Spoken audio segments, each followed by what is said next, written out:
Hello viewers, कैसे हैं आप देख रहे हैं बॉडी पॉलिटिक और मैं हूं जावेद लांगा। दोस्तों, मुल्क की जो सियासी सूरत हाल है उसमें तो रोज़ाना तब्दीलियां आती हैं और ख़बरें बनती रहती हैं। लेकिन पाकिस्तान का जो रकबे के लिहाज से सबसे बड़ा सूबा बलूचिस्तान है वो भी आजकल ज़्यादा ख़बरों में है। ताज़ा तरीन सूरत हाल ये है कि BNP मैंगल के सरबराह और बलूचिस्तान के साबिक वज़ीर आला जो इस वक्त पाकिस्तान के पार्लियामेंट में MNA थे अपनी पार्टी की तरफ से, सरदार अख्तर मैंगल, उन्होंने अपना इस्तीफ़ा स्पीकर असेंबली अयाज सादिक को पेश कर दिया है। वो एक लेटर के साथ उन्होंने ये इस्तीफ़ा मुंसलिक किया है जो बड़ा ख़बरों में आपने सुने होंगे, उनकी तफसीलात मैं रिपीट नहीं कर रहा। लेकिन उस लेटर में सरदार अख्तर मैंगल ने इस्तीफ़े की जो वजूहात बताई हैं वो कमोबेश 1 या 2 दिन पहले जो उनकी एक पोस्टकास्ट वीलाग के तौर पर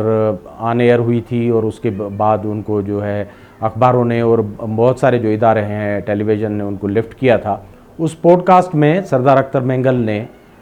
वजूहात बताई थी कि वो सियासत से क्यों मायूस हैं, मजमूई तौर पर मुल्की सियासत से और बलूचिस्तान की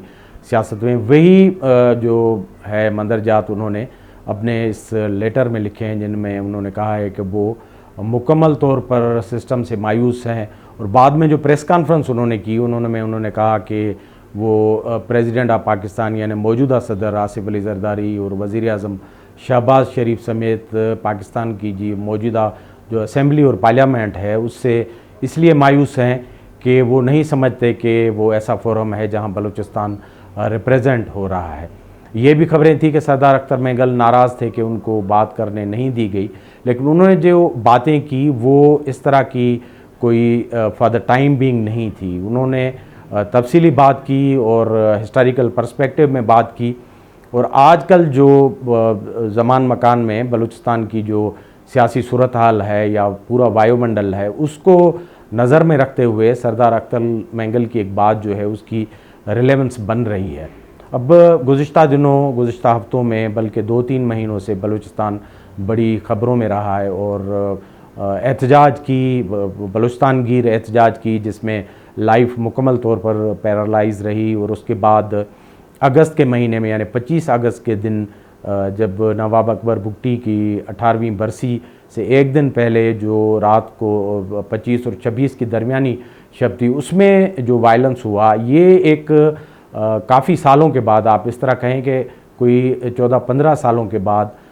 1.5 दिहाई के बाद एक बड़ा स्टार्टलिंग किस्म की ये सूरत हाल है बलूचिस्तान में जो डेवलप हुई है। कुछ अर्सा बीच में हालात ख़राब रहे थे नवाब अकबर बुगटी के जो वाक़े के बाद, उनकी जो शहादत है उनके बाद, लेकिन बाद में जो रिफॉर्म्स हुए, परवेज़ मुशर्रफ की हुकूमत चली गई और पीपल्स पार्टी की पहली गवर्नमेंट आई तो कुछ रिफॉर्म्स हुए थे और इस तरह के जेस्चर थे कि बलूचिस्तान की जो है वो हीलिंग की जा रही है और इस तरह उमूमी तौर पॉलिटिक्स में सोल सर्चिंग की जा रही है कि कहाँ कहाँ गलती हुई है तारीख़ में बलूचिस्तान को ट्रीट करते हुए। बलूचिस्तान में गुज़िश्ता जो 1-2 महीने हैं उनमें जिस तरह की सियासी तब्दीलियाँ आई हैं उनसे इस तरह के इशारे मिल रहे हैं कि बलूचिस्तान की सियासत मजमूई तौर पर एक अलग डगर पे गामज़न है। इसमें एक तो एक नई पॉलिटिकल फिनोमेना जो पैदा हुई है वो एहतजाज की, बज़ाहिर पुरअमन एहतजाज है, लेकिन वो एहतजाज एक ऐसी तंजीम की तरफ से किए गए जो इससे पहले बलूचिस्तान के पॉलिटिकल लैंडस्केप पे बिल्कुल नहीं। ये सरफेस होते हैं उस पहले इस्लामाबाद वाले धरने से, जहाँ जो उनकी ख़वातीन रहनुमा हैं महारंग बलोच और दीगर जो यंग पॉलिटिकल एक्टिविस्ट हैं, ह्यूमन राइट्स एक्टिविस्ट हैं, उन्होंने जो पहला धरना किया था उसके बाद ये फिनोमेना बड़ी तेज़ी से डेवलप हुई है। गवादर में जो जलसा था बाद में धरने में तब्दील हो गया। उसके बाद 2 हफ्ते तक बलूचिस्तान जो है वो, और ख़ास तौर पर मकरान और उमूमी तौर पर कैपिटल कोयटा और बाकी जो इलाके हैं RCD शाहरा वगैरह हब तक, वो बड़े डिस्टर्ब रहे। उसके बाद आपने देखा कि जलसों की एक सीरीज़ थी मुख्तलिफ़ शहरों में जहाँ BYC जलसे करके वो अपना मौक़िफ़ लोगों को बता रही थी और उसमें बड़ी पार्टिसिपेशन थी। तो ये एक नई पॉलिटिकल फिनोमेना थी। और दूसरी तरफ ये है कि पार्लियामानी महाज पर जो 2024 का इलेक्शन था उसमें इस तरह की जो पॉलिटिकल लीडरशिप है वो लाई है। हालांकि इल्ज़ामात लगे कि इन लोगों को फार्म 47 के ज़रिए लाया गया है, लेकिन ये बिल्कुल नए लोग हैं जो इस वक्त की बलूचिस्तान में हुकूमत है उसकी कंपोजिशन में उनका काफ़ी किरदार है। तो इस तरह की दो इंतहाएँ सियासत में जो बिल्कुल नई हैं और बलूचिस्तान में उनको सियासत का इस तरह तजुर्बा नहीं है कि वो सारे कॉन्फ्लिक्ट में कभी भी स्टेक होल्डर रहे हैं। तो दरमियान में जो दो इंतहाएँ हैं, इसमें एक जो तबका है वो काफ़ी अरसे से बलूचिस्तान में मज़ाहमत बज़ाहिर वो कहते हैं कि हम करते हैं, रियासत उनको दहशतगर्द करार देती है, लेकिन वो भी अपनी कार्रवाइयों में जो मुख्तलिफ़ तंजीमें हैं मुसल्लह वो भी कार्रवाइयाँ करती हैं। तो एक किस्म की दो इंतहाएँ बलूचिस्तान की पॉलिटिक्स में पहले ही मौजूद हैं। तो इनके दरमियान जो हमेशा बफर रहा है, मॉडरेट पॉलिटिक्स रही है, जो पार्लियामानी डेमोक्रेसी की और ह्यूमन राइट्स की बातचीत के नाम की करती रही है, उनमें सरदार अख्तर मेंगल, डॉक्टर मालिक बलोच और महमूद खान अचकज़ई साहब जो हैं ये सरकर्दा रहनुमा रहे हैं, जो सालों से उनकी लेगेसी भी है, फैमिली वाइज भी उनकी पॉलिटिकल लेगेसी भी है और ज़ाती तौर भी वो बड़े अहम ओहदों पर रहे हैं।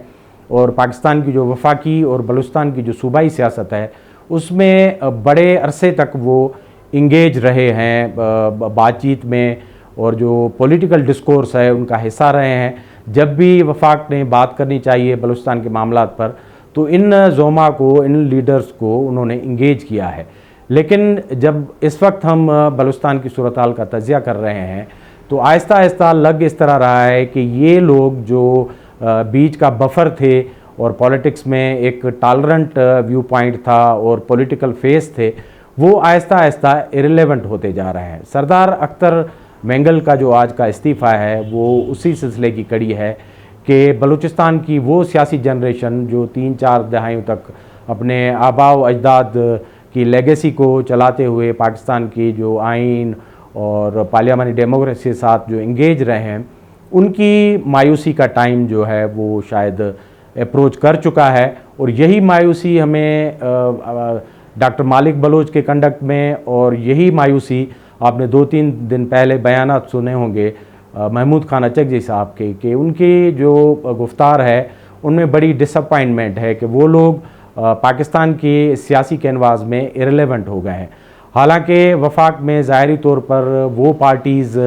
हुकूमत में हैं, पीपल्स पार्टी और मुस्लिम लीग नून, जो अपने अंदाज़े बयां में, अपने पॉलिटिकल नैरेटिव में हमेशा बलूचिस्तान को हुकूक देने की, बलूचिस्तान को पॉलिटिकली, डेमोक्रेटिकली और पार्लियामानी उमूर के हवाले से इंगेज करने की बात करते रहे हैं। वो दोनों पार्टीज़ कोएलिशंस में बैठी हुई हैं। आसिफ अली ज़रदारी साहब मुल्क के प्रेसिडेंट हैं, शहबाज शरीफ मुस्लिम लीग नवाज़ के प्रेसिडेंट और मुल्क के वज़ीर आज़म हैं, और उनके भाई नवाज़ शरीफ साहब जो हैं वो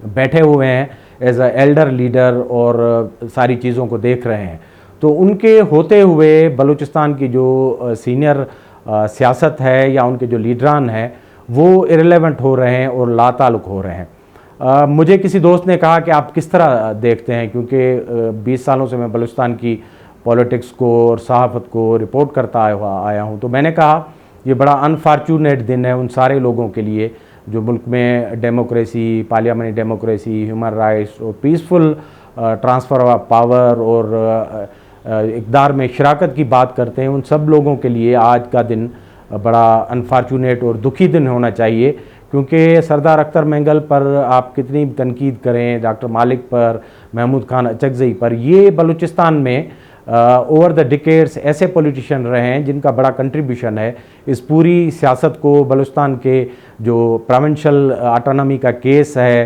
ह्यूमन राइट्स का केस है, उसको बनाने में इन लोगों का, और साहिल और वसाइल का जो एक नारा है बलूचिस्तान में पुराना, उसको बनाने में इन लोगों का बड़ा हाथ है और बड़े इंगेज रहे। अगर आज ये आहिस्ता आहिस्ता सियासत से नाउमीद हो रहे हैं तो मेरे ख्याल में एक वफाक के लिए ये लम्हा फ़िक्र होना चाहिए कि उनकी पॉलिसीज़ की वजह से जो बरतानवी दौर से आज तक तब्दील नहीं हुई,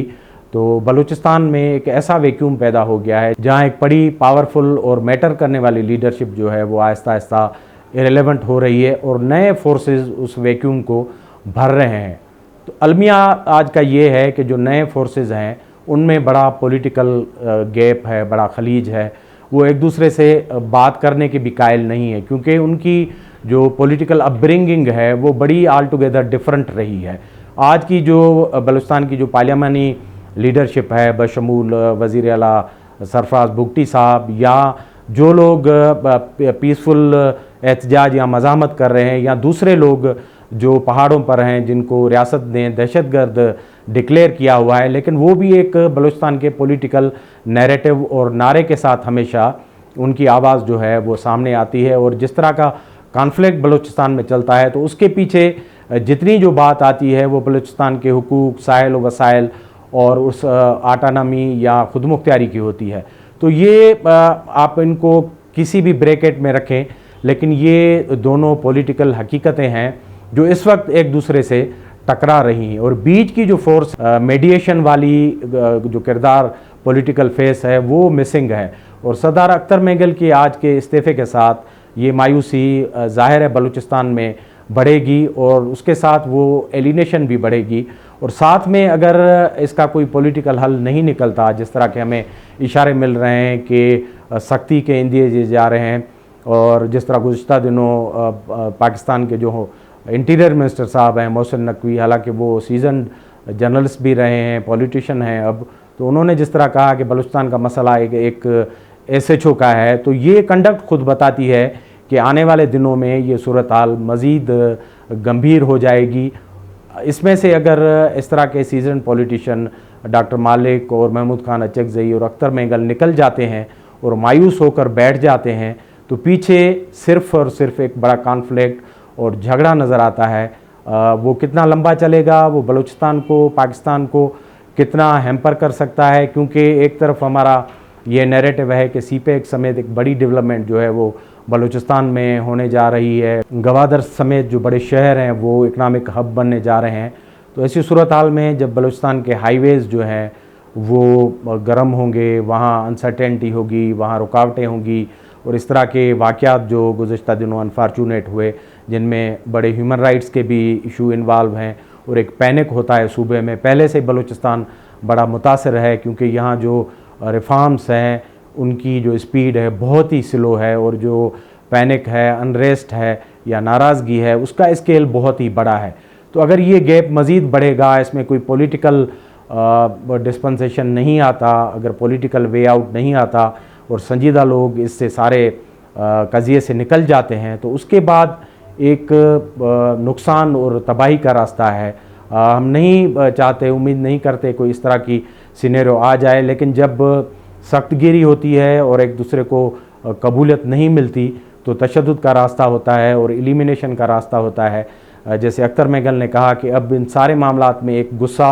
और एंगर इन्वॉल्व हो गई है, दोनों तरफ की अना है जो चीज़ों को ज़्यादा